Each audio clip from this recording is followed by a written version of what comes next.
Onde está o bispo, está a igreja. Então nós estamos muito felizes essa noite, viu, Dom Mauro? A palavra é sua.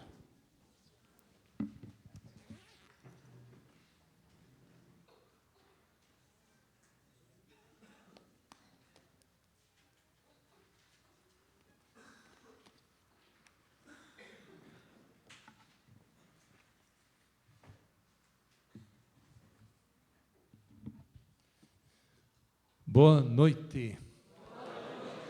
Obrigado pela palavra querido, né? Poucas vezes a gente escuta isso, então é bom. Né? Bom, o horário que está marcado para mim aqui é das 23h30 às 22h. Então, são 24 horas que teremos juntos aqui, né?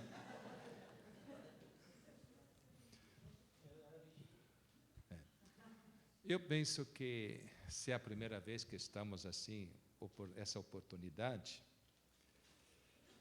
vocês terão toda a liberdade de perguntar. Eu penso que, se vocês perguntarem, dá para a gente desenvolver melhor, porque eu vou falar aquilo que vocês querem ouvir, né? Querem saber como que eu penso, o que a igreja tem a dizer, né? E o que o responsável primeiro tem a dizer a vocês. Né? Quem tem coragem de perguntar? Ou vocês têm medo? Hein? Vocês têm medo? Hein?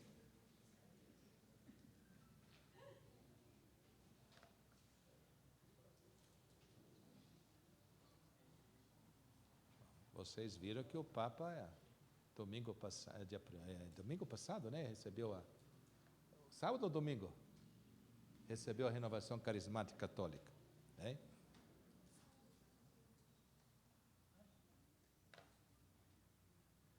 Ele recebeu um grupo da renovação na semana passada. Né? Lá em Roma estava tendo um encontro lá, ele recebeu. Também já em 2014 ele recebeu, né? E ele ficou contente porque cantaram a música que em Buenos Aires cantavam para ele. Então ele ficou muito contente. E quando ele respondeu aqui na Jornada Mundial da Juventude, quando falaram da renovação, ele elogiou também a renovação. Eu posso levantar aqui, né? Tá bom, pode abaixar aí. Ah, viu só. Tá bom. Pergunte, gente. Não. Ouvindo os avisos aqui, gostei dos avisos de vocês assim, né? Bom, já que vocês não perguntam, então vou entrar no assunto. Primeira coisa. Preocupa-me, como bispo, como igreja, o surgimento. Quando eu falo assim, não digo vocês, né? O surgimento de certo radicalismo, seja na sociedade, seja na igreja. Pessoas que ficam procurando, que nem urubu, ver se acha carniça, para fazer festa e deixar o fedor espalhar. Isso é uma preocupação muito forte. Né? Nós devemos ser pessoas do equilíbrio. Por isso, em Curitiba, tem um santuário dedicado a Nossa Senhora do Equilíbrio. Do equilíbrio. Não devemos ser nem da esquerda nem da direita. Nós devemos fazer uma caminhada que ora a gente vai ter que ceder para a direita, ora a gente vai ter que ceder para a esquerda. O extremismo nunca permite cedermos. Nós somos muito perfeitos, nós somos isso, nós somos aquilo. Então os outros não prestam. Então devemos ter um equilíbrio no sentido, ora eu posso ir para cá, ora eu posso ir para lá. Se eu estou muito para cá, não tenho como mais ceder. Então, onde vem ou desespero, ou a perca do sentido, da motivação da caminhada.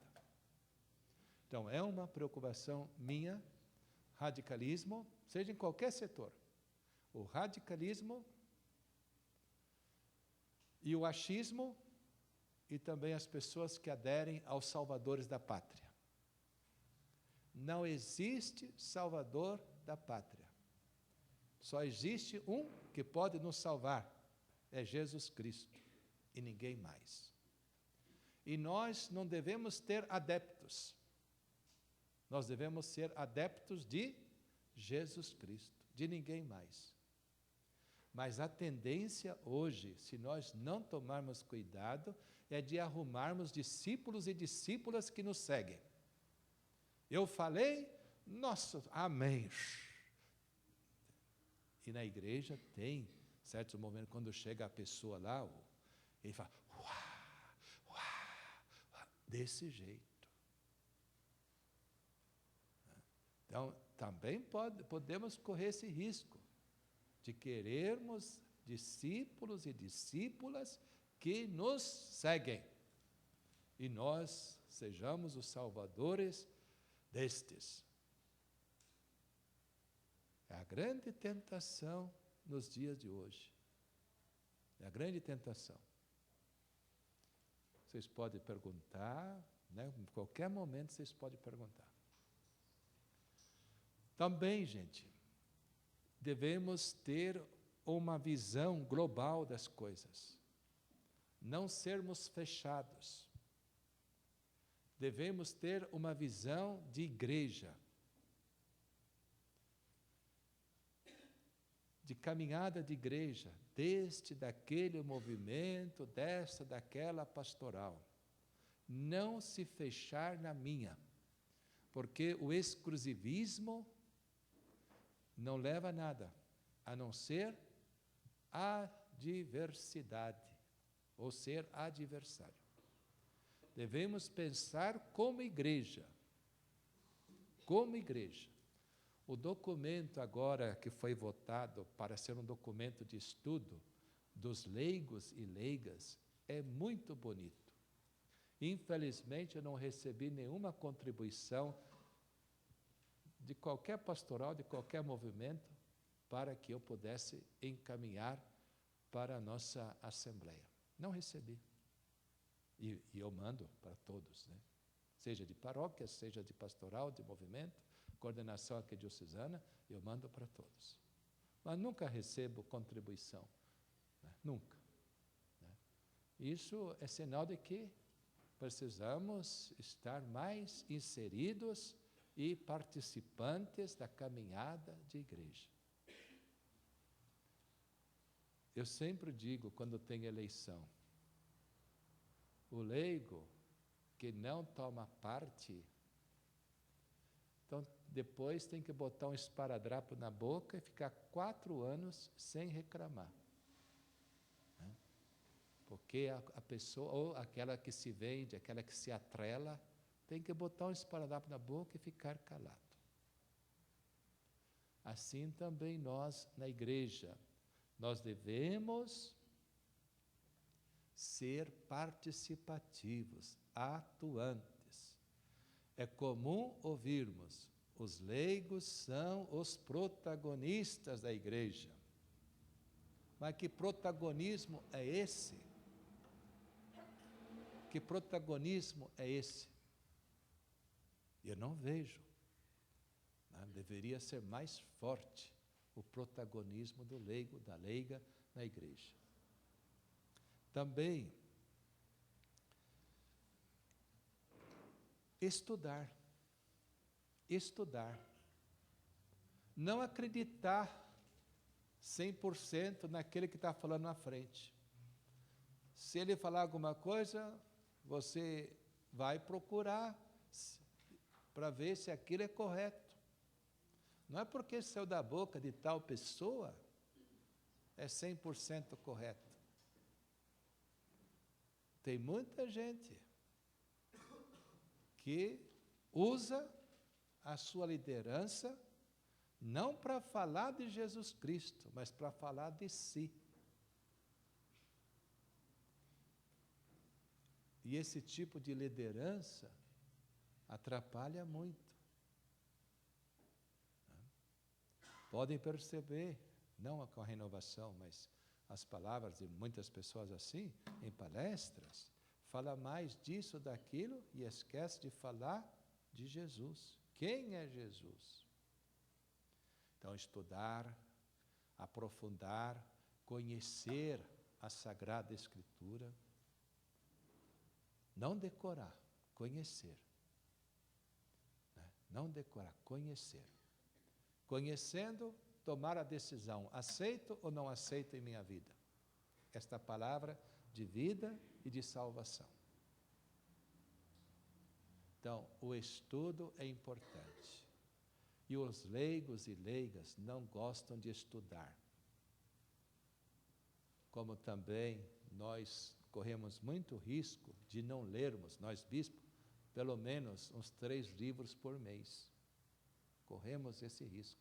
E de jogarmos a culpa, não tenho tempo, e assim vai ficando atrasado, alienado às coisas. Temos que aprender a ler livros. Ah, mas é muito grosso.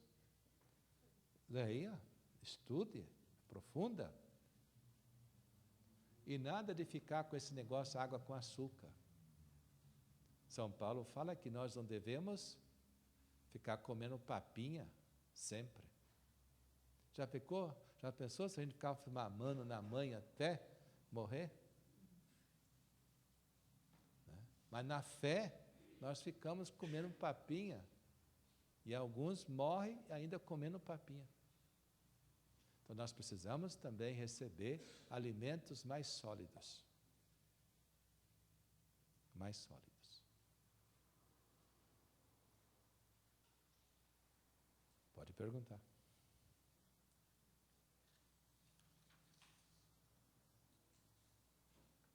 Tá.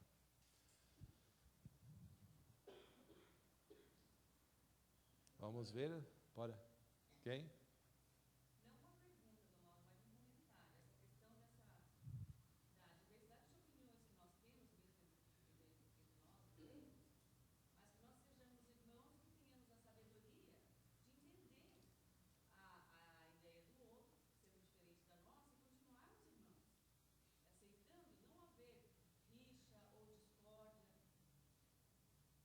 Tá certo. Nós temos que aprender a conviver com quem pensa diferente da gente. Mas quando eu estou falando de formação, né? A de formação, né, nós temos que falar, porque a Igreja Católica Apostólica Romana, ela é una e santa. Então, na doutrina é uma. Na moral é uma, única. Una, né? Estou dizendo, na doutrina nós devemos conhecer. Não é que eu acho, na doutrina não existe achismo. Como também na interpretação da palavra de Deus não existe achismo. É o que o magistério da igreja nos fala. Por isso nós não temos o livre-arbítrio, o livro de interpretação da Bíblia. Mas o que o magistério da igreja nos fala. Nesse sentido assim.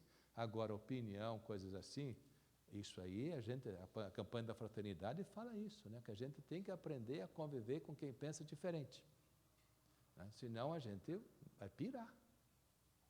Nesse sentido assim. Tá. A renovação carismática, agora eu vou falar sobre a renovação carismática católica. Né? Ela tem o seu papel fundamental, tem muitos frutos bons que devemos conservar. Temos que nos purificar, né, para que nós sejamos esta força no espaço em que estamos inseridos. E se nós não ocuparmos esse espaço, outros irão ocupar e nós seremos responsabilizados pela omissão. Tem muitos frutos, e bons frutos. Entre os frutos bons são vocês que estão aqui. Né? Quantas vezes vocês agradecem a Deus por serem membros atuantes, cabeça da renovação carismática católica. Mas para isso, vocês devem sempre também olhar que Jesus disse no Evangelho de domingo passado: sem mim nada podeis fazer. Eu sou a videira e vós sois o ramos. O ramo que não estiver ligado na videira, ele seca. E um ramo seco só serve para fogo. O nós já pensou em churrasco, né? Que é a brasa, mas no sentido ali é o inferno. É o inferno. Tá. Também sobre isso, esse estar ligado, a seiva vem do tronco. A vida, a força vem da seiva, que é Jesus Cristo. Então não existe outro tronco para nós que não seja Jesus Cristo. Por isso nós devemos sempre viver na graça de Deus, para que nós possamos receber esta graça que vem de Jesus Cristo. Também Jesus fala que de vez em quando tem que fazer umas podas. E como nós temos medo de ser podado. Ah, mas está tão bonito cortar esse galho tão verdinho. Mas tem que cortar para que o broto venha com mais força e produza mais frutos. E nós temos muito medo de sermos podados. Ah, mas dói. Ah, mas vão ficar feio, né? Cachorro pitoco parece. Então nós temos que ter coragem de deixar que o Senhor faça a poda. E nós temos que acostumar também a ser podados. Veja a parreira de uva, né? Todo ano a pessoa vai lá podar. E aí vem com tudo e produz aquelas uvas, aqueles cachos belíssimos. Então nós não podemos esquecer também. Então a renovação carismática católica, ela tem que estar aberta para as podas. Outra coisa, vocês têm que estar ligados ao bispo. O bispo é a primeira e última palavra na igreja. Vocês estão inseridas numa igreja particular. Então às vezes eu escuto, não aqui, né? Não aqui em Cascavel, né? Não, mas o estadual falou isso e nós vamos fazer isso. Se o bispo quiser, não quiser, o problema é dele, nós vamos fazer isso. Olha, quem pensa assim não é igreja. Não é igreja. Porque o sucessor dos apóstolos é o bispo. Ele é o responsável pela igreja. E quem não caminha com o bispo não é igreja. Não é igreja. Ó, gente, vou falar aqui para vocês, mas vocês não falam para o bispo não, hein? Porque se o bispo ficar sabendo, ó, ele vai, ó, e vocês querem que ele nos tesoura? Não. Então a gente tem que tomar cuidado com isso, porque vocês sabem que os passarinhos sempre chegam no ouvido do bispo. Sempre chegam os passarinhos para falar, né? Sempre chegam. Então eu gostaria que vocês sempre tivessem consciência. O que Deus escolheu para colocar à frente, para pastorear, é o bispo. Ah, mas nós temos que seguir. Tudo bem, desde que esteja em comunhão com o bispo. Apresentar para o bispo. Porque na diocese é o bispo que é o responsável. É o bispo que presta conta a cada 5 anos ao Papa da caminhada. É o bispo que recebe o puxão de orelha também do Papa. É o bispo. E se vocês um dia escreverem para o Papa, a carta vem para mim. Aí é para entrar em contato com vocês daí. Para depois responder para ele. É tudo isso também. Tá certo. Pode perguntar.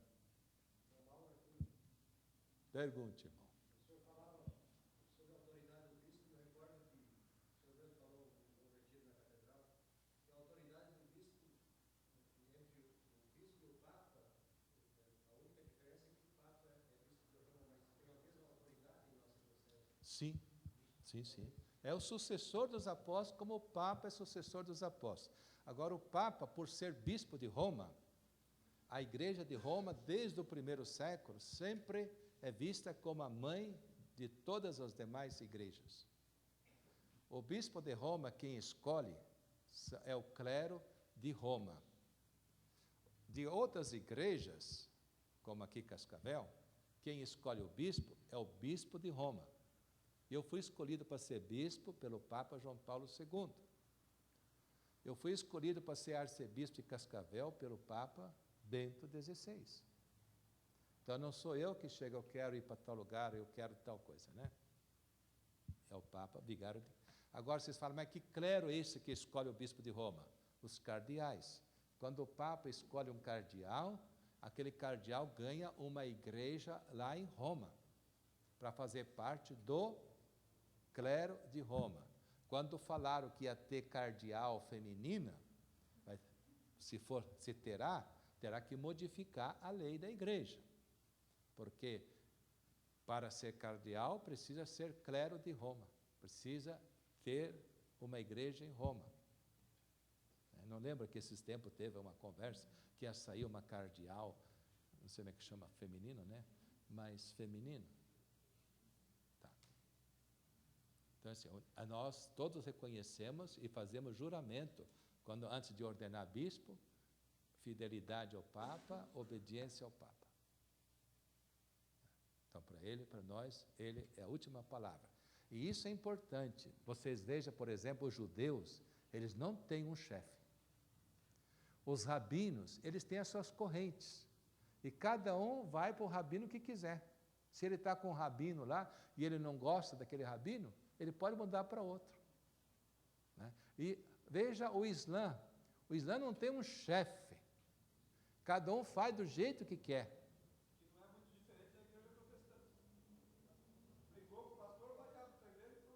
Não, mas eles têm hierarquias também, né? Mas os judeus não têm, os muçulmanos não têm. Cada um segue quem eles quiserem. E por isso que há essa divergência. Um fala, não, nós somos da paz. E os outros aí soltando coisa por aí, né? Então tem essas coisas assim. Por isso, porque na igreja a última palavra é do Papa. E na diocese é do bispo. E o bispo é o primeiro a falar, não é que é o último a falar e o primeiro a apanhar, né? Então. Mas é assim, né? E quem tem medo de apanhar, pega as suas coisas e vai embora. Né? Respondi a sua pergunta? Tá bom. Normal. Se o senhor fizesse um comentário da sua visão dos dois papados recentes que nós tivemos, né? O Papa Bento XVI, muito estudioso, enfim, ele batia muito contra o relativismo, denunciava bastante. E aí agora a gente vê o Papa Francisco, não que o Bento XVI não era misericordioso, mas o Papa Francisco indo mais pelo lado da misericórdia, às vezes as suas entrevistas até causando um pouco de polêmica, até porque as pessoas interpretam elas errado, né? Mas eu queria que o senhor fizesse um breve comentário dos dois papados, do Bento XVI e do Papa Francisco, agora levando mais para esse lado da misericórdia, ou se a minha observação está errada. Você está seguindo a mídia, por isso você está pensando dessa forma. Agora, se você vê, É uma pergunta meio midiática mesmo. sim, se você ler o que eles escrevem, né, tanto um como o outro, é em comum acordo. É em comum, quer dizer, existe uma comunhão. O Papa Bento XVI, ele tem uma visão de mundo muito grande, porque ele ficou mais de 25 anos ao lado de João Paulo II. Ele tem um conhecimento muito grande do mundo. Não pense que o restabelecimento de Cuba com os Estados Unidos é mérito do Papa Francisco. Começou com João Paulo II, continuou com Bento XVI. O Bento XVI nem poderia fazer aquela visita a Cuba, porque o estado de saúde dele era muito delicado, ele chegou até a desmaiar no avião, né? E por isso que logo ele renunciou mesmo, né? Mas essas coisas nunca se saía, né? Agora o Papa Francisco já fala, já pediu domingo retrasado, lá na visita àquela paróquia lá, com os doentes, os idosos, rezem por mim, porque eu estou doente, né? Reze por mim. Nunca um Papa falava isso, né? O João Paulo II, ele foi o primeiro a mostrar a cara de doente do Papa. Até então, nunca se deixou ver um Papa assim, moribundo. Lembra ele abrir aquela boca e não falar nada? Isso aqui lá evangelizou muita gente. Então veja o que? Primeiro, o Bento XVI, ele tinha uma visão de mundo. O Papa João Paulo II era contrário a esta unificação dos países europeus. Primeiro, porque perde a tradição. Segundo, perde o poder. E a identidade do povo perde. O Bento XVI sabia disso. Então, o Bento XVI, ele começou a pegar muito sobre o relativismo. Sobre o relativismo. Que não que o Papa Francisco não fale sobre isso, mas porque o outro já falou bastante e escreveu bastante, então quando ele vai fazer, ele faz a citação do outro. E a Europa não aceitava o Bento XVI, porque ele conhecia muito bem e botava o dedo na ferida. E um povo sem a sua identidade é um povo fácil de ser manipulado. Um povo que não tem esse espírito de nacionalismo, né? Nacionalismo no sentido pejorativo, né? Mas de amor à pátria. Né? Veja, a Inglaterra, ela não adotou o euro. Né? E está ali no centro. Portugal adotou o euro e sofre a consequência do euro. A Polônia não adotou o euro. Né? Então, se ela adotar o euro, imagine a crise financeira que entra. Onde não tem limite, tudo sem limite, sem fronteira, né? É o perigo. Então, esse relativismo que o Papa Francisco via as coisas, né? O relativismo no sentido assim, de não ter mais verdade. Hoje no Brasil se fala aquela palavra, o politicamente correto. Aquela pessoa, ela é politicamente correta, ela agrada a todo mundo. E quem agrada a todo mundo, não agrada ninguém. Não agrada ninguém. É isso que nós estamos perdendo, esse parâmetro do que é certo, do que é o errado. Né? É comum, às vezes, a gente falar, poxa vida, esse aqui falaram para mim que era assim, hoje já não é mais assim. Então, onde está essa segurança? Onde está essa firmeza? Onde nós vamos botar o pé? O relativismo não deixa a gente seguro. E por isso muitas pessoas depois piram, porque confiou tanto naquilo e de repente aquilo já não é mais verdade. Então a verdade, ela não existe. O Bento XVI era muito claro. Nós estamos correndo o risco de que a verdade não existe, como também a mentira não existe. Tudo é relativo. A verdade pode ser aqui verdade, ali pode ser mentira. A mentira aqui pode ser mentira, ali ser verdade. Né? Agora, o Papa Francisco não entra nesta linha, porque o Bento XVI já falou muito bem. Né? E quando quiseram jogar o Bento XVI contra o Papa Francisco, na primeira e única entrevista que ele deu ao jornal de maior circulação em Roma, na Itália, perguntaram para ele, né, porque esse que foi fazer, ele soltou como manchete que a renúncia de Bento XVI é inválida, porque ele foi pressionado a renunciar. Ele então diz bem claro, eu renunciei livremente. Tanto é que ele renunciou com quantos meses antes, né? Quando ele comunicou, vai dar tempo para preparar tudo, né, para isso. Então ele colocou, é válido.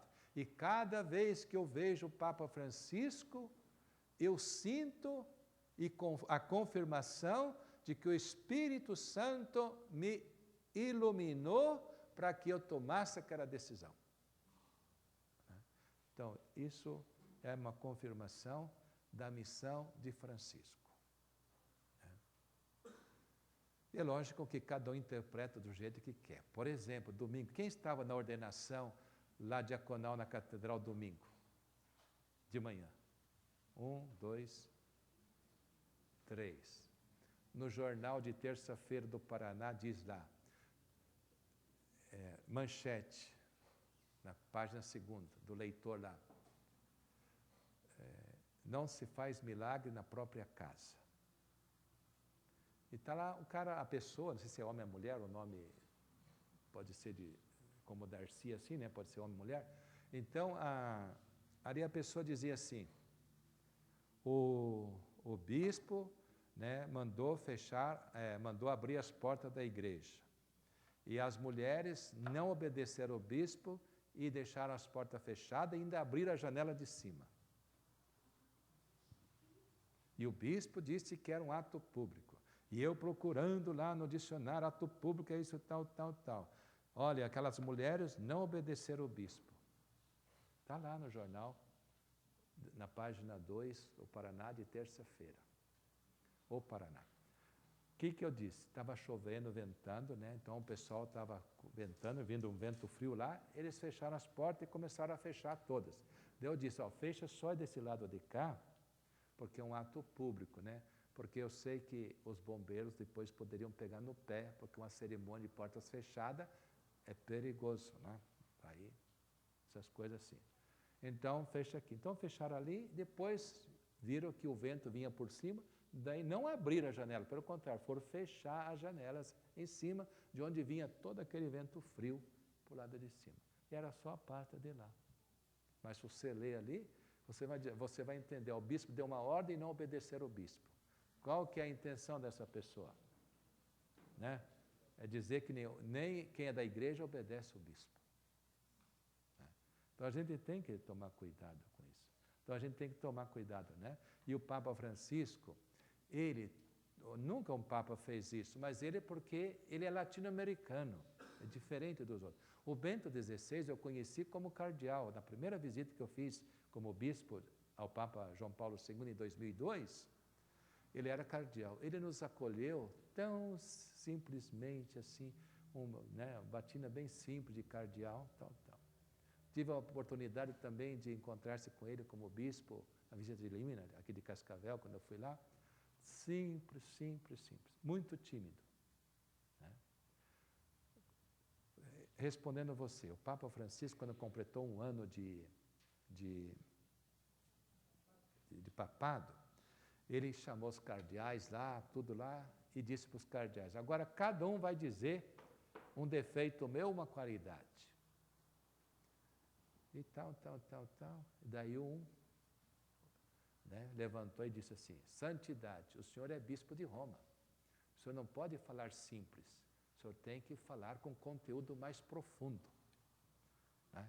O senhor não pode ficar falando desse jeito simples. Ele agradeceu, né? Cada um dá a sua opinião. Então, para você ver também que tem gente que quer que as leituraço, né? Vocês percebem que ele não faz leituraço. E quando ele lê, né? Ainda ele sai fora, faz um comentário assim, depois dá, e é sempre curtinho. Né? Ele é um Papa que tem só um pulmão, desde os seus 17 anos de idade, por isso que ele fala baixinho. Né? Ele tem problemas graves na perna. Eu me recordo lá no Rio de Janeiro, que eu já almocei pertinho dele lá, o pezão dele é desse tamanho assim, mas sempre meio virado assim, nunca fica pontinho assim, certinho, sempre virado. Ele não consegue ter articulação no pé. Ele, toda vez, ele faz questão de ajoelhar 3 vezes durante o ano, mas é um sacrifício muito grande, porque tem que segurar para ele poder, e depois levantar. Né? Na Sexta-feira Santa, numa de Corpus Christi, e a outra não recordo. Ele já falou, quando perguntaram, quando ele estava voltando de Israel, perguntaram para ele se ele ia renunciar. Ele disse assim, há 50 anos atrás, nunca se ouviu falar bispo emérito. Depois do Vaticano II, temos muitos bispos eméritos. Aqui no Brasil temos 184, morreu uma essa semana, 184. Ele disse, há alguns anos atrás, 3 anos atrás, nunca se falou em Papa emérito. Agora já temos Papa emérito. Então, é possível também que eu renuncie. Aí a imprensa disse, o Papa disse que renunciará. Isso é possível, é possível. Respondi a sua pergunta ou só enrolei você? Não, enrolei, né? Tá bom. Não existe divergência no ensinamento de Francisco e Bento XVI. Não, acredito nisso, porque os dois seguem mais tempo. Sim. E depois outra. Você não acha que o Francisco vai lá sempre conversar com o Bento XVI? Claro. Já pensou? Ele mesmo já falou. Eu sou muito feliz porque ter um bispo emérito como o Bento XVI, né? Tá. E agora a gente tem que aprender a saber a ler também o que fala, o contexto que fala, né? Lembra quando ele falou do coelho?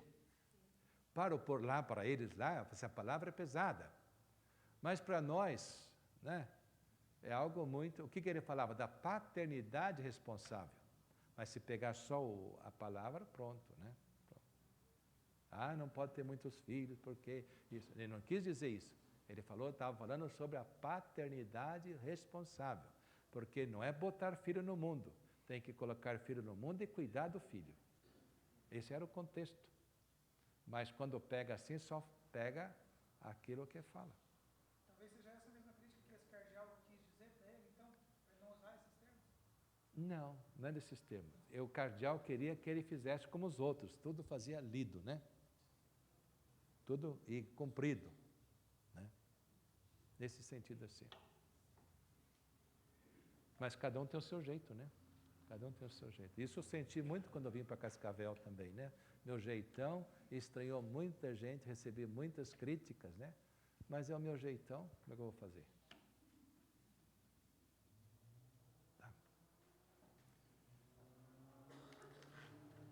Tá bom, vamos para frente.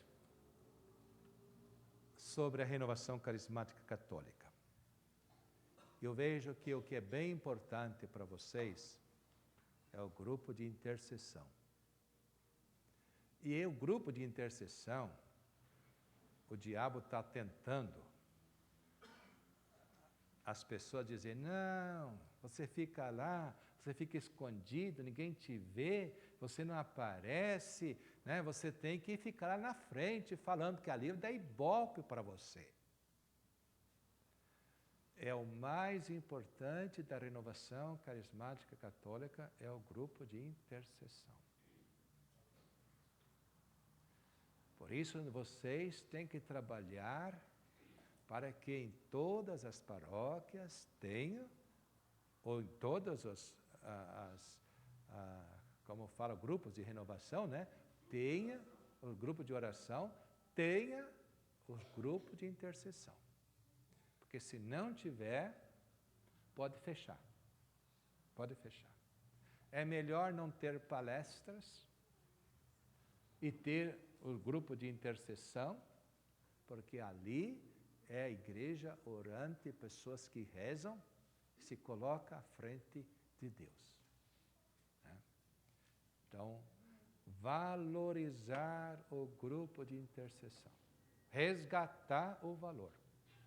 Né? E a vida de oração, né? A vida de oração. Todos nós devemos ter uma vida de oração. Também, gente, o grande perigo, agora isso quem fala é o coordenador da renovação carismática nacional. Ele fala que existem em certos lugares, graças a Deus que ele não falou que é Cascavel, que em certos lugares pessoas começam a trazer, quando vai chegar a época de eleição para escolher o coordenador, então começa a trazer pessoa, você vem, vou pegar esse cargo aqui, você vai pegar lá, porque quando tiver eleição, você vai fazer propaganda para mim. Ele diz que isso é diabólico. Né? É diabólico. Né? Pessoas que vai pegando gente de fora, pessoas que nunca vêm, de repente, vou botar, porque esse aqui lê a minha cartilha. Porque lê o quê, né? Então, eu sei, é voto garantido. É voto garantido. Então, tomar cuidado no tempo de eleição. Escolher aquele que o Espírito Santo indicar, ou aquela, mas nunca ser voto cabrestrado. E tem gente que não percebe. Está no cabresto, outro puxando assim, e tudo bem. Então, isso também é uma preocupação do coordenador nacional. Pode perguntar. O senhor falou da intercessão. Sim.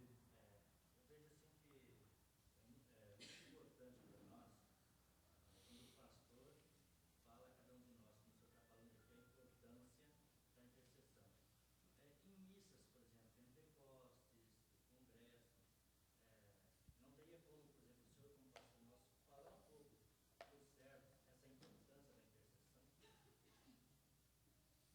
Olha, ali no caso, eu sempre vou para o encerramento, né? Vou para a missa, né? Ah, mas aí são vocês que têm que falar. Né? Vocês podem dizer, o bispo falou isso. Pode. Né? Agora, também sempre olhar, né? A missa não é substituída por nada, né? A missa é o mais importante de tudo. Né? A missa é o sacrifício, né, de Cristo, né, porque nós temos demais, como diz o Sacrosanto Concílio, né? Toda atividade pastoral tem que culminar com a Eucaristia. Agora, aproveitando, fazendo um parênteses assim, não aqui, mas eu já ouvi outros padres falar, que quando tem louvor na igreja, tem a missa lá, o pessoal fica tudo lá fora conversando, depois quando termina a missa, daí entra para fazer o louvor. Né? Então isso não deve acontecer. Se chega atrasado, entra, participa, né? E depois que terminar, tudo bem. Mas bispo, a gente chega atrasado lá e não pode comungar. Pode comungar? Claro. Se você chegar na hora lá, você está preparado? Pode entrar até na fila da comunhão, chegando, mesmo estando, vai começar a comunhão agora. Eu cheguei agora, posso comungar? Pode. Né? Participar da missa todinha é preceito dominical. Não é semanal, não é do dias úteis da semana. É dominical, que eu tenho que comer desde o início até o fim. Mas, durante a semana, se eu chego atrasado, eu posso comungar. Se eu estou em estado de graça, né? Lógico.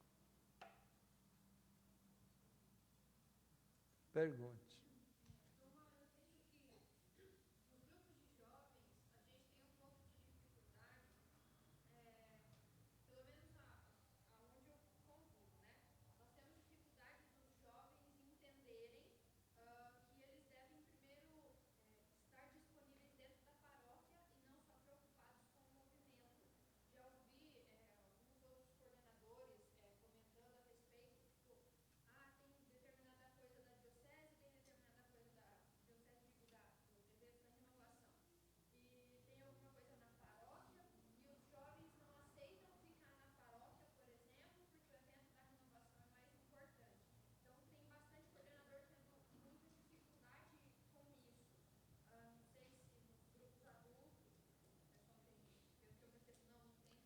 Tem, não é só na renovação, os outros movimentos pastorais também têm esse problema.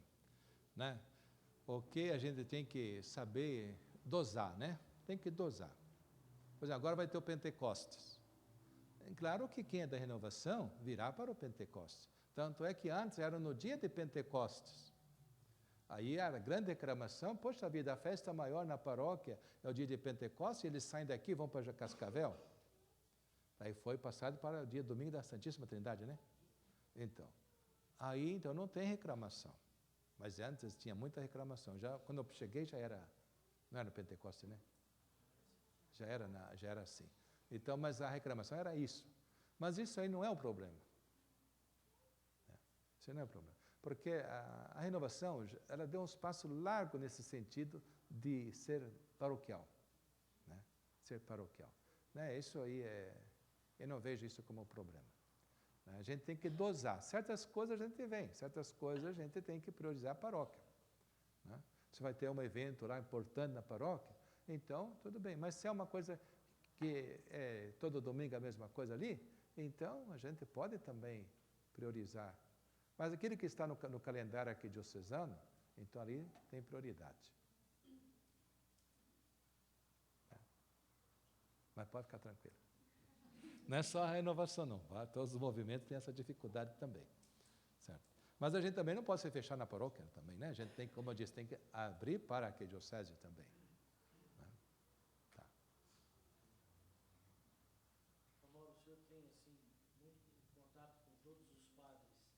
O que a renovação como paróquia, como melhorar o relacionamento, como ser mais protagonista na paróquia, nesta unidade com o padre?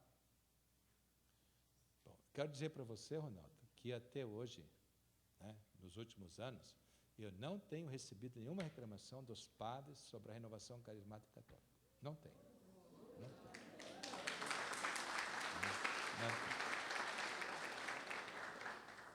Né? Então, sinal que deu esse espaço, né? Agora, eu vou pedir para vocês estudarem o documento dos leigos, né? Que não é documento, é documento de estudo, para depois fazer um documento. Na CNBB tem o documento verde, que é documento de estudo. Documento azul é o documento oficial, né? Oficial, votado por todos os bispos, que ele é oficial. O verde é de estudo, então, para ser estudado.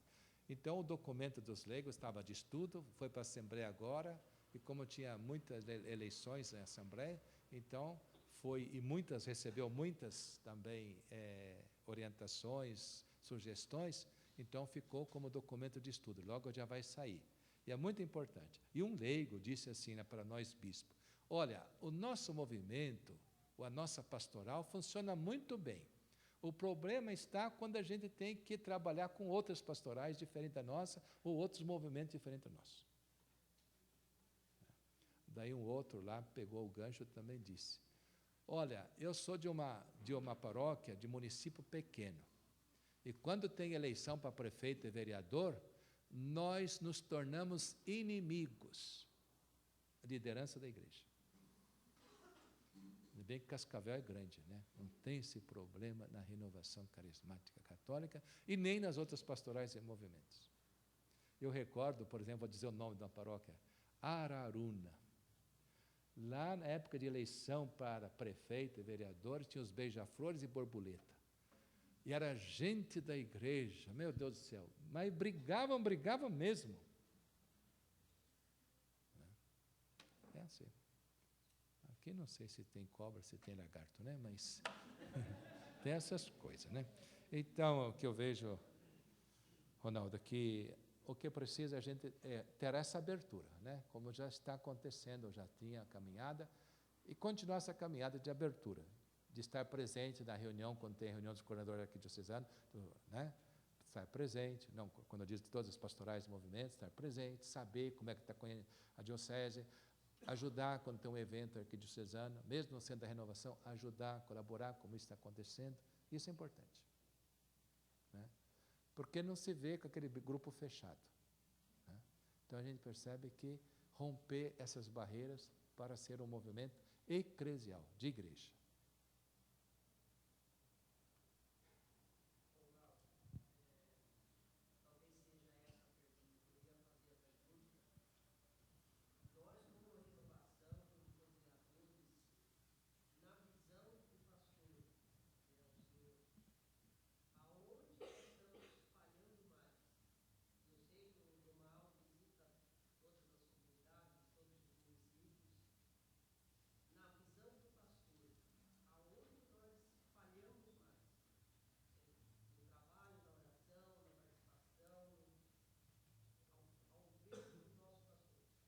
Não, eu não vou dizer a renovação, né? Eu vou dizer assim no geral, de pastorais e movimentos. É querer se fechar para si. É o meu grupo, é o meu isso, meu aquilo, e o que é do outro para mim não interessa. O que interessa é somente meu, não estar aberto. É não participar, por exemplo, na paróquia, quando tem a reunião do CPP, tem que estar presente. Cada movimento, representando o coordenador paroquial de cada movimento, de cada pastoral. E quando é oferecido um trabalho paroquial, colaborar nesse sentido. Né? Quando vai ter, por exemplo, missões, né? Então vamos trabalhar com as missões. Ah, mas isso vai, eu tenho uma semana. Vamos trabalhar. Esse está aberto para a igreja paroquial. E quando é a nível diocesano, então está aberto para a nível diocesano. Nesse sentido assim. Mas não é só a renovação, não. Porque a gente, agora que a gente percebe que está havendo esta abertura assim para todos, né? E talvez seja culpa minha de não me dedicar mais nesse sentido assim, né? Mas a gente está procurando e está percebendo isso aí, somar as forças que nós temos. Porque somando as forças, nós somos fortes. Nos dividindo, nós somos fracos. Né? E não percebam que nós estamos sendo já bem forte. Muitas coisas, né? Muitas também atividades da renovação, houve sempre a participação de outros movimentos pastorais e deu muito certo. Deu muito certo. Interessante começar a mexer e falar um pouco dos leis e até da gente como movimento, né? Outro dia eu fiz uma piada com o menino lá da nossa comunidade, né?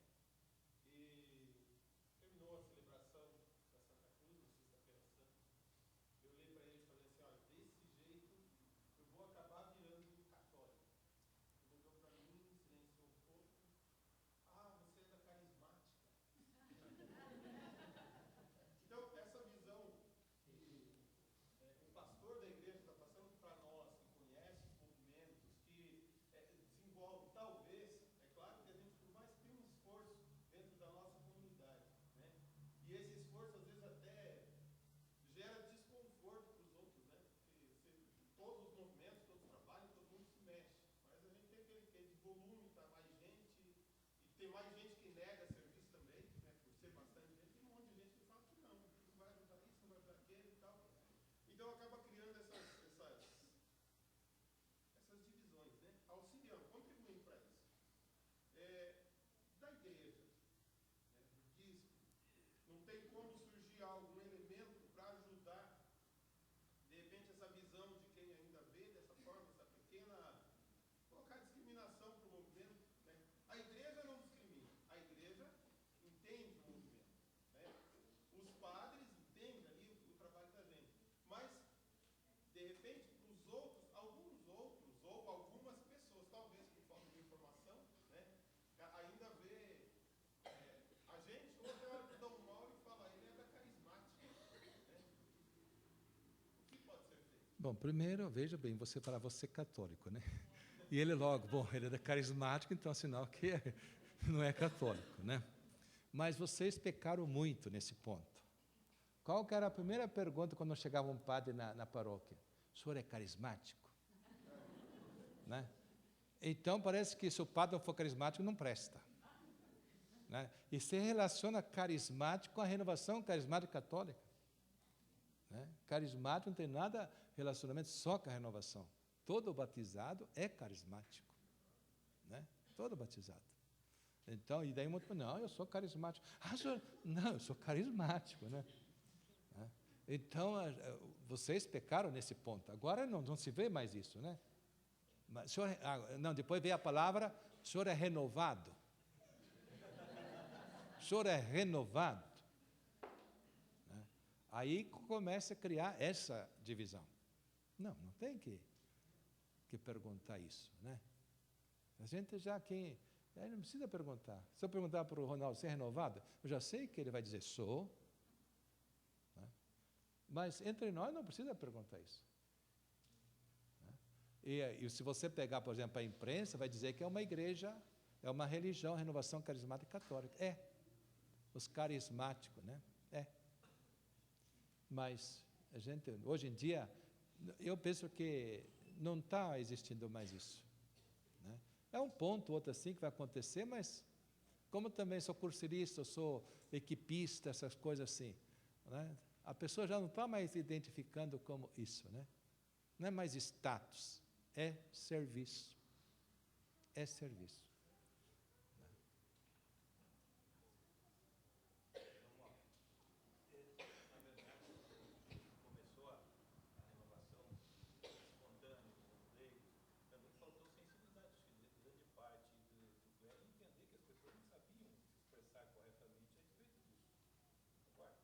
Concordo. Concordo. Hoje, a renovação, acho que a nível de igreja, talvez seja o movimento que mais tenha formação. Graças a Deus, a gente tem avançado bastante. Mas só esse comentário. Mas a pergunta que eu faço é o seguinte: em relação aos títulos das missas, tá? Missa é missa, mas a gente continua vendo de todas as maneiras. Tem documento da igreja, do Bento XVI, proibindo esse termo missa de cura e libertação. Isso tem documento proibindo. Mas acontece. Pois é. Agora você vai mandar a TV Canção Nova, TV 21, TV, não sei o que lá, dizendo não fazer isso? Os bispos já falaram para eles lá. O bispo deles também já falaram. Melhorou um pouco. É como também, quem é que pode estender a mão no por Cristo com Cristo? Só sacerdote, nem diácono. Mas você percebe que em muitos lugares fala por Cristo, né? É só sacerdote, nem diácono pode fazer isso. Pois é. Sim, porque não estuda a liturgia. Faltou na aula, né, da liturgia. Faltou na aula. Tem, mas aonde você vai pegar? Agora, na visita pastoral, lá naqueles lugares mais longe, lá no sítio lá, aquelas velhinhas de, bispo, eu assisto todo dia a missa pela TV. É o instrumento que tem. Então eu vou falar, não pode assistir, porque está... Não vou, tá bom. Está sendo um instrumento de evangelização. Quanto bem está fazendo? Mas liturgicamente a gente sabe, né? É como bater palma, você já melhor, né? Bater palma com a proclamação do Evangelho, né? Mesmo os padres, tem padre que levanta o Evangelho. Não pode. Liturgicamente é errado. Só o bispo pode levantar o Evangelho e dar a bênção. E vocês percebem mesmo, assim, quando o bispo entra em certas paróquias, na catedral, porque é todo domingo, mas em um lugar que o bispo vai de vez em quando lá, ele vai dando a bênção, a pessoa faz assim, né? Vem de aproveitar para fazer a bênção, porque é uma graça aquele momento da bênção. Né? Quando o bispo também dá a bênção com o Evangelho, deve dar a bênção, fazer a bênção, né? Mas a gente perde muita oportunidade de ganhar graças e bênçãos por não conhecer. Mas é bonito. Bom, é bonito, mas não é assim. É como o canto litúrgico, né? O canto litúrgico serve para a liturgia. Agora, de animação ou para outra coisa assim, outro momento. Até fazer isso, encaixar, foi difícil. Mas agora não tem mais dificuldade. Como Glória, né? Até ontem eu rezei missa em Nova Cantu à noite. Aí estava lá, quando eu dei posse para um pároco lá, na época lá, e eles cantaram o Pai Nosso. E eu já tinha dito que Pai Nosso só pode cantar o que Jesus ensinou.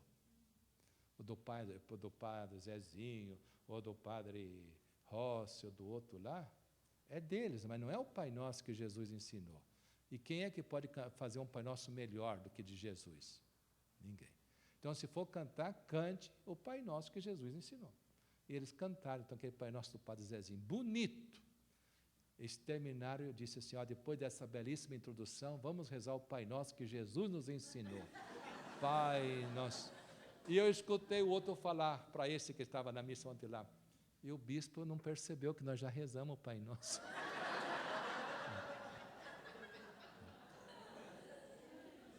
Essas coisas assim, né? Como o hino de louvor também, né? Glória ao Pai, glória ao Filho, glória ao Espírito Santo. Mas se você pegar lá a rubrica do hino de louvor, só pode ser aquele que está lá no missal, não pode ser outro canto. Né? Mas até a gente botar isso em dia, não é fácil. É como o Pai Nosso, né? Começa a rezar o Pai Nosso, o que o pessoal faz? Parece que chegou alguém, mãos altas. Né? Pode perceber, em qualquer lugar vai rezar o Pai Nosso, já levanta a mão. Não é um gesto litúrgico, mas hoje não tem como acabar, porque já é mãos alto. Não tem mais? Não tem como hoje acabar. Né? É como o amém também do Pai Nosso, né? O único amém, não tem o Pai Nosso na missa, porque vai terminar depois com outra oração. Porque o vosso reino, o poder e a glória para sempre. Amém. Né? Mas... Daí o pessoal, mas não tem mais amém? Tem o amém do Pai Nosso? Tem. Não tem na missa ali, mas mais para frente um pouquinho. E você tinha falado, a primeira coisa que você tinha falado?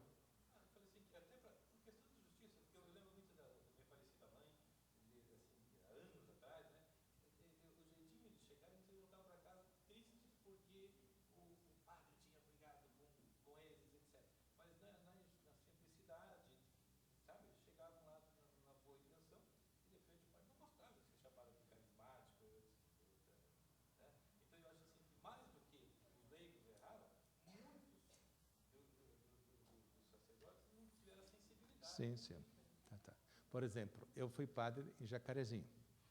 Jacarezinho, Renovação Carismática, era nome feio, porque o coordenador lá, que era o Bambambam, e que ele dava de dedo nos padres, e sabia mais que os padres, depois largou da mulher e foi morar com a outra carismática. Aí vocês imaginem, né? Isso não quer dizer que seja, né? Mas devido à arrogância dele, ficou... Então, carismático não tinha Jacarezinho de jeito nenhum, em outros lugares. Quando eu fiquei padre, fiquei numa vilinha lá, né? Pequena, hoje já é uma... Nem na igreja, a gente rezava missa na rua até. E eu permiti que a renovação começasse lá. Foi uma benção. Depois, foi para outras paróquias lá, né? Mas era nome feio na Diocese de Jacarezinho, porque também na cidade de Baixo Jacaré tinha um tal lá que criou tanto problema na igreja no Paraná e Mato Grosso aqui. Aí você deve lembrar o nome dele. Camilote, isso. Era de lá, né? Cidade vizinha. Então pagavam dízimo para ele, era tudo para ele, né? Então, agora mora aqui em Cianorte. E quando eu fui para Campo Mourão, justamente Jussara era a cidade onde tinha a sede desse movimento, né? Tá. Então tinha esse problema. Fui para Bandeirantes, que era uma paróquia grande, 38 mil habitantes, uma paróquia só. Também os freis não permitiam a renovação lá. Eles iam para Andirá ou para Itambaracá. Quando eu fui, eu permitia só na igreja matriz ali, toda uma vez por semana, sempre cheia, começou lá. Daí fui para a Catedral de Jacarezinho, aí dei todo o apoio para a renovação, porque tinha uma coordenadora também que não era querida, nem na cidade, nem na diocese, né? Então, consegui, né, trabalhar com ela e fazer com que os outros também respeitassem o jeitão dela, né? Tudo assim. Então não é questão de... tudo depende, porque a gente olha sempre o momento assim, mas se a gente for olhar a história, também teve coisa assim, né? Mas hoje não vejo isso. Tanto Jacarezinho como outros lugares, não tem problema. Não tem. Agora, a gente vai encontrar de vez em quando eu estava lá em Bandeirantes, né? Porque, olha, eu sempre achei muito importante aquele momento de cura interior, cura e libertação, aquele momento que as pessoas lá. Mas, às vezes, a gente também percebe que tem pessoa que dá cada trucada no facão. Meu Deus do céu. Recordo, lá em Bandeirantes, um pessoal que veio de fora, estava lá. Porque eu sempre acompanhei de perto. Aí, naquele momento lá, o rapaz dizia assim: o Senhor agora está me revelando que está curando um bico de papagaio. O outro disse: eu confirmo, a pena dele é verde. Isso estraga tudo, isso estraga tudo. Estraga. Eu era bispo em Campo Mourão, estava junto lá com outros padres assistindo lá, de repente, vamos passar na canção nova que está passando, estava lá o padre falando e fazendo cura, aquela música, tinha um dia que era cura, tem até hoje, acho. E o padre lá disse: o Senhor agora está me revelando que está curando uma senhora de câncer de próstata. Aí, para mim, é o fim. Um padre, o Senhor que revelou para ele. Tem essas coisas assim, né? Então, a gente nunca pode brincar com a fé do povo e nunca querer inventar as coisas. Se é um pecado gravíssimo, é alguém mentir. Né? Mentir. Né? Então, essas coisas atrapalham bastante. Agora, imagine, depois, a quem ouviu tudo isso aí, né? Uma pessoa que não acredita muito na igreja e escutando isso, acaba bom, né? Tem quantos minutos? 15. Essa parte eu lembrei de eu saí da igreja católica, eu frequentei a igreja de frente, aí chegou um momento difícil, eu fui e fiz uma experiência de oração. E tudo isso, né, para mim aquilo era uma outra religião, porque eu era católica, mas assim, morava no interior, então ia na missa uma vez por mês, isso com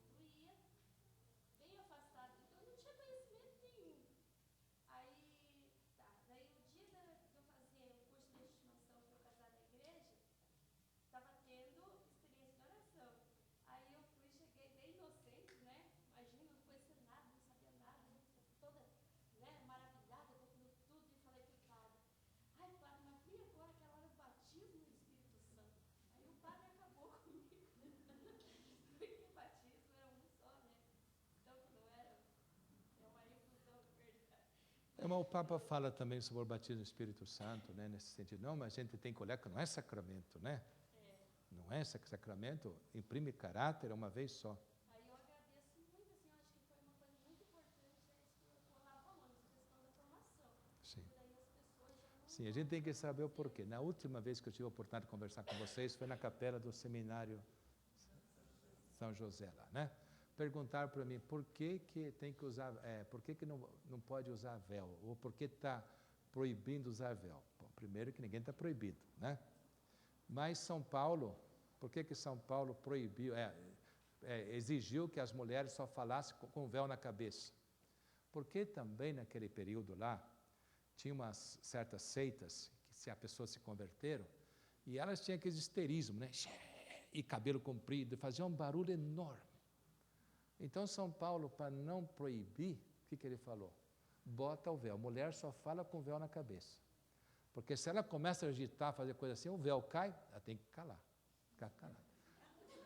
Sim, sim. Então, não é questão de usar véu, não, é por causa, era isso, era um barulho enorme. Né? Imagine aquele barulhão lá, e depois chacoalhando a cabeça, o transtorno que dava numa assembleia.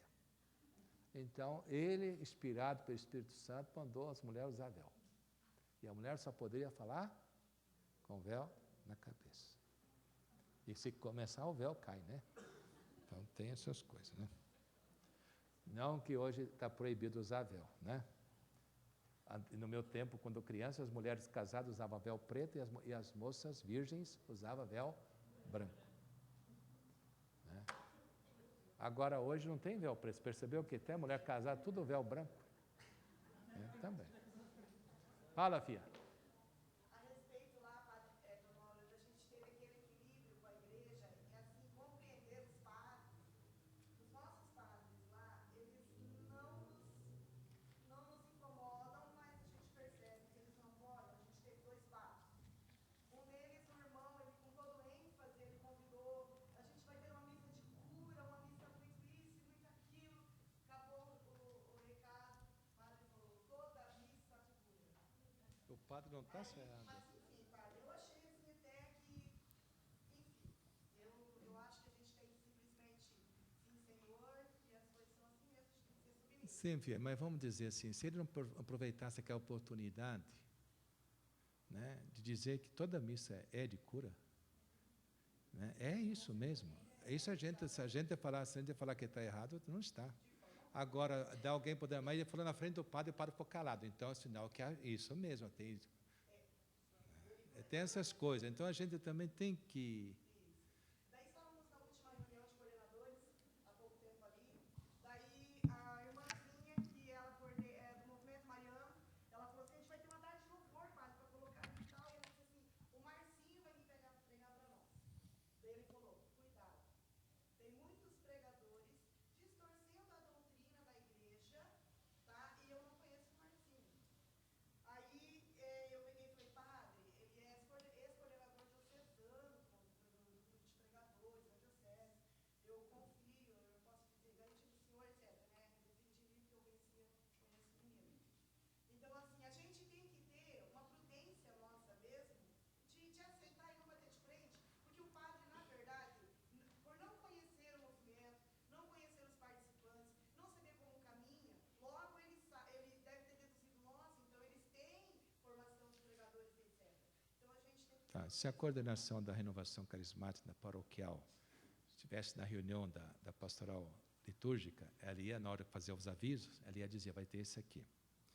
Ela, antes de convidar alguém, iria dizer para o padre, olha, padre, nós vamos ter o encontro e nós vamos convidar tal pessoa. Posso? Pergunta para o Ronaldo, quando alguém vai em Londrina, o arcebispo de Londrina não aceita nem o padre assinar, tem que ser o arcebispo ou o bispo da diocese, senão ele não aceita lá. Quantas vezes o padre Alfeu assinava, né? Daí vocês tinham que levar lá para mim, porque o bispo não aceitou, tem que ser o bispo. Né? Então, faltou isso, né? Falta também, às vezes a gente quer fazer as coisas sem, né? Esse é o problema, assim. Mas isso se consegue acertar. Se consegue acertar, né? Sim, a gente consegue acertar. É como também quando vai escolher alguém para vir aqui no Pentecoste, né? Tem que falar comigo primeiro. Né? Tem que falar. Trazer alguém de fora, tem que falar comigo. Né? Porque vai que traga alguém que já... Né? Porque tem sim, gente. Tem gente que coloca da sua cabeça. Vocês podem perceber. A gente não pode dizer essas coisas, mas tem sim. Como também teve padre que aconteceu muita coisa por aí que a gente... Né? Tem. Então é melhor a gente pecar por precaução do que por...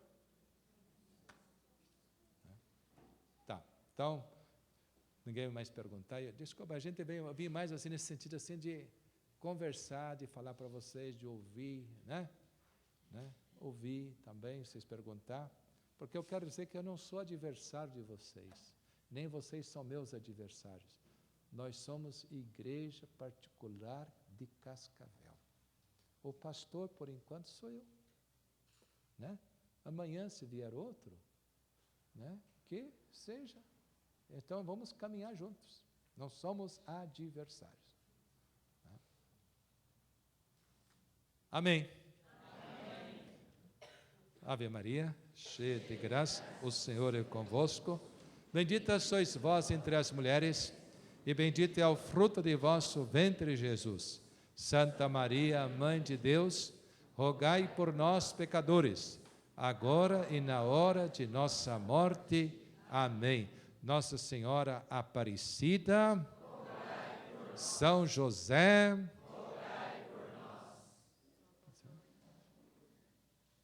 daqui é Santo Antônio, que é casamenteiro. Santo Antônio, São Mauro, tem São Mauro também. O Senhor esteja convosco. Abençoe-vos o Deus Todo-Poderoso, Pai e Filho e Espírito Santo. Amém. Obrigado pela paciência de vocês, né? Mas foi assim, partilha, né? Irmão para irmão. Então...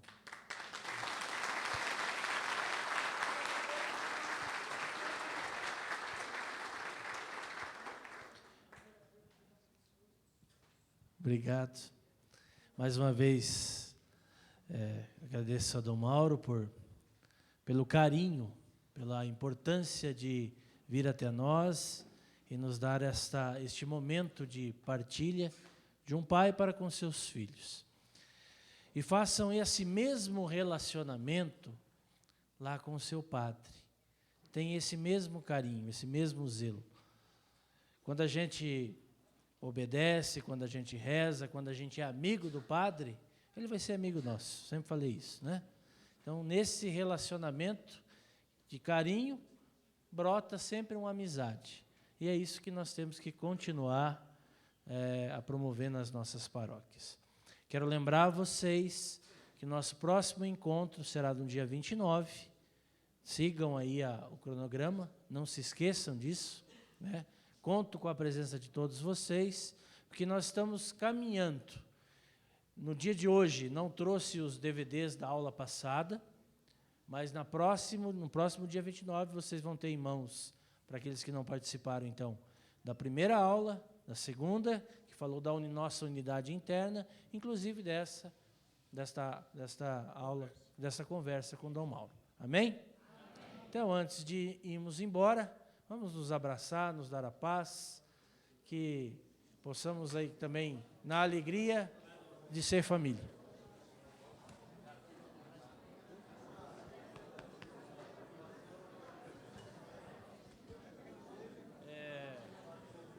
No dia da crise,